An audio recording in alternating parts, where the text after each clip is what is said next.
अभी आप सुन रहे हैं नवगछा से शिवानी रिकॉर्डिंग स्टूडियो का शानदार प्रस्तुति।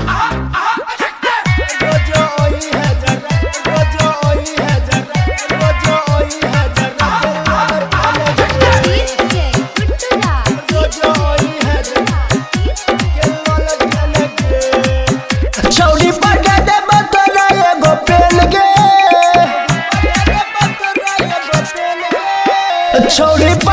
बतरा एगो पेन गे, रोज ओई है जरा के ललटन गे।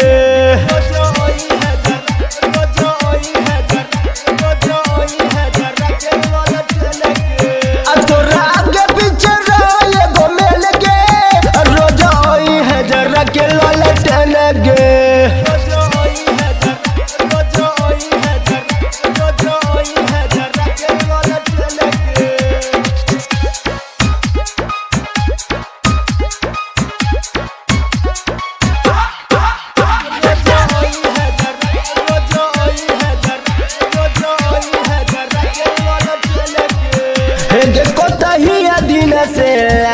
खिसाइल भूल गेलो ही गे छोड़ी के लोही पढ़ाई हे गे कोतहिया दिन से एगो खिसाइल भूल गेलो ही गे छोड़ी के लोही पढ़ाई। कोन होई बिगे छोड़ी टपटे लगे, कोन होई बिगे छोड़ी टपटे लगे, रोज ओई है जरा के ललटन गे।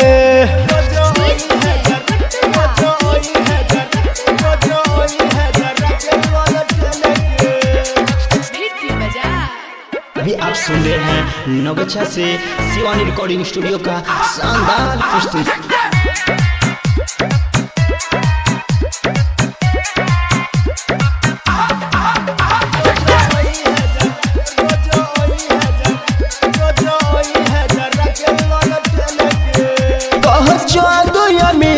पको है न यकीन गे, लग छै छौरी सबसे हसीन गे।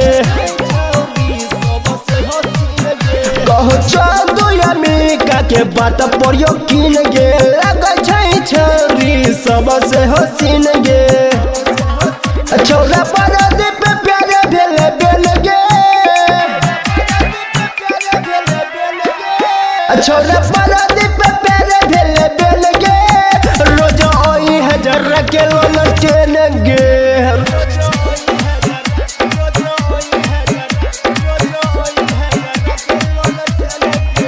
छोड़ी पड़े दे बतरा एगो पेन गे, रोज ओई है जरा के ललटन गे। रोज ओई है जरा के ललटन गे। आप सुन रहे हैं नवगछा से शिवानी रिकॉर्डिंग स्टूडियो का शानदार प्रस्तुति।